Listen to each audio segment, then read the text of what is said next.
E20 petrol और ethanol blended fuel को लेकर पिछले लंबे समय से देश में एक बहस छिड़ी हुई है कि E20 पेट्रोल से आपकी गाड़ी का इंजन खराब हो रहा है, माइलेज कम हो रहा है। पिछले लंबे समय से इसको लेकर बहस चल रही है। सोशल मीडिया से लेकर तमाम प्लेटफॉर्म पर यूजर्स जो हैं वो इसी बात पर जो है वो सवाल उठा रहे हैं कि क्या आपकी गाड़ी का इंजन E20 पेट्रोल से खराब हो रहा है। तमाम यूट्यूबर्स ने भी इसको लेकर फोटोज वीडियोस शेयर किए और दावा किया कि उनकी गाड़ी का इंजन E20 से खराब हो रहा है। लेकिन अब इसको लेकर सरकार ने अपनी स्थिति साफ कर दी है। संसद में पेट्रोलियम मंत्री ने इसको लेकर क्लियर किया है कि E20 पेट्रोल से उनकी गाड़ी का जो इंजन है वो खराब नहीं हो रहा, बल्कि E20 फ्यूल के तमाम फायदे भी हैं।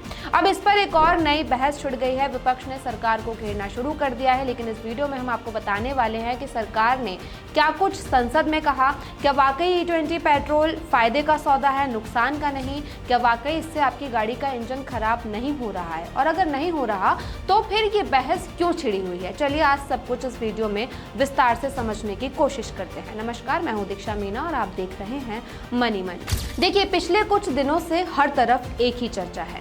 E20 पेट्रोल सोशल मीडिया पर वीडियो वायरल है। कोई कह रहा है माइलेज गिर गया, कोई कह रहा है इंजन में दिक्कत आ रही है।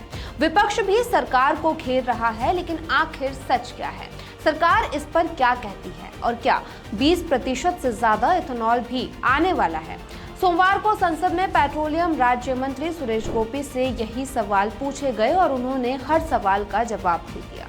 सबसे पहले जानते हैं कि इथेनॉल मिलाने से हुआ क्या वाकई इसके फायदे ज्यादा, नुकसान कम है? पेट्रोलियम मंत्री सुरेश गोपी ने बताया कि 2014 से 2015 में जब ये अभियान शुरू हुआ था तब पेट्रोल में सिर्फ 1.5% इथेनॉल मिलता था। आज 2025-26 में हम 20% के टारगेट पर पहुंच गए हैं और ये टारगेट हमने तय समय से 5 साल पहले ही हासिल कर लिया है और इसके नतीजे बेहद दिलचस्प हैं। उन्होंने कहा कि पिछले 10 साल में हमें इससे 3 बड़े फायदे हुए हैं। पहला, विदेशी मुद्रा में 1.97 लाख करोड़ रुपए की बचत हुई है, यानी हमें बाहर से 316 लाख टन कच्चा तेल कम खरीदना पड़ रहा है। दूसरा, प्रदूषण कम हुआ है। करीब 952 लाख टन CO2 हवा में जाने से रुका है। तीसरा, किसानों को भी फायदा मिला है। इथेनॉल के लिए फसल बेचकर किसानों की आमदनी में 1.66 लाख करोड़ रुपए की बढ़ोतरी हुई है। सरकार इसे वेस्ट टू वेल्थ बता रही है, यानी जो अनाज एक्स्ट्रा बचता है वो अब ईंधन बन रहा है। लेकिन सवाल ये है कि क्या E20 पेट्रोल से गाड़ी खराब हो रही है? सरकार का साफ जवाब है नहीं। मंत्री ने कहा कि अब तक गाड़ी बनाने वाली कंपनियों, ऑटोमोबाइल एसोसिएशन या किसी उपभोक्ता समूह से E20 की वजह से इंजन खराब होने, फ्यूल पंप में दिक्कत या जंग लगने की कोई बड़ी शिकायत सामने नहीं आई है। आंकड़ा भी दिया है, देश में 20 करोड़ से ज्यादा दोपहिया और 3 करोड़ से ज्यादा पेट्रोल कार हैं। ये गाड़ियां पिछले 2.5 से 3.5 साल से E15 और E20 वाला पेट्रोल इस्तेमाल कर रही हैं, लेकिन इंजन बंद होने की एक भी प्रमाणित घटना सामने नहीं आई है। उन्होंने यहाँ भी कहा कि एक बड़ी कार कंपनी के 2.84 करोड़ गाड़ियों के डाटा में भी फ्यूल से कोई नुकसान नहीं मिला। माइलेज को लेकर सरकार ने कहा कि पुरानी E10 वाली गाड़ियों में 3% से 5% तक का फर्क आ सकता है, लेकिन E20 में ऑक्टेन ज्यादा होता है और जलना साफ होता है। साथ ही कंपनियां E20 वाली गाड़ियों पर वारंटी भी दे रही हैं, यानी सरकार का साफ कहना है कि E20 नुकसान का नहीं बल्कि फायदे का सौदा है। अब सबसे बड़ा डर, क्या 20% से ऊपर भी जाएगा?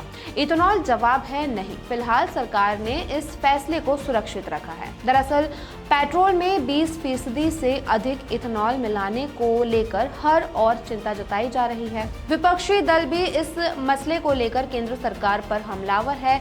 इस बीच सरकार की ओर से लोगों की चिंताओं को दूर करते हुए कहा गया है कि पेट्रोल में 20% से इथेनॉल मिलाने को लेकर अभी कोई फैसला नहीं लिया गया है। अगर भविष्य में बढ़ाना हुआ तो पहले वैज्ञानिक स्टडी होगी, ऑटो कंपनी, तेल कंपनियों और रिसर्च संस्थानों से बात होगी, उसके बाद ही इस पर फैसला लिया जाएगा।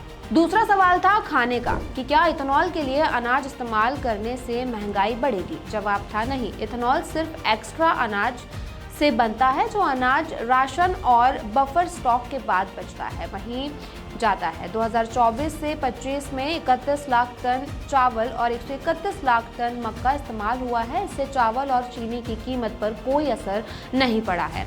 वहीं पानी के लिए भी नियम है। 1 लीटर इथेनॉल बनाने में 3 से 5 लीटर पानी और सभी डिस्टिलरी को जीरो लिक्विड डिस्चार्ज रखना जरूरी है। सरकार ने यह भी कहा है कि इथेनॉल कोई नया फ्यूल नहीं है। दुनिया के कई देशों में इसका इस्तेमाल 100 साल से भी ज्यादा समय से हो रहा है।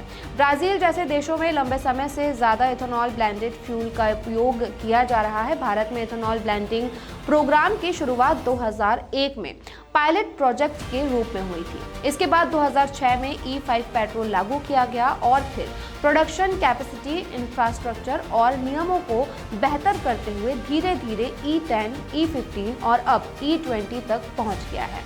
सरकार का कहना है कि ये पूरा प्रोसेस साइंटिफिक रिसर्च और लगातार निगरानी के आधार पर आगे बढ़ा है। तो कुल मिलाकर सरकार ने उन सभी आरोपों को खारिज किया है जो पिछले कुछ समय से इथेनॉल को लेकर देश भर में उठाए जा रहे थे। संसद में इथेनॉल के फायदे बताकर पेट्रोलियम मंत्री ने फिलहाल इससे पड़ला जरूर झाड़ लिया है, लेकिन ये बहस जो है वो यहीं खत्म नहीं होने वाली है, क्योंकि सोशल मीडिया से लेकर तमाम प्लेटफॉर्म्स पर लगातार E20 इथेनॉल को लेकर सवाल उठाए जा रहे हैं। बहरहाल आपका इस वीडियो पर क्या कुछ कहना है? E20 पेट्रोल से क्या आपकी गाड़ी का भी इंजन खराब हुआ है? इन सभी पर आपकी क्या कुछ राय है, हमें कमेंट करके बताइए। साथ ही अगर आपको ये वीडियो अच्छा लगा तो लाइक और शेयर भी कीजिए।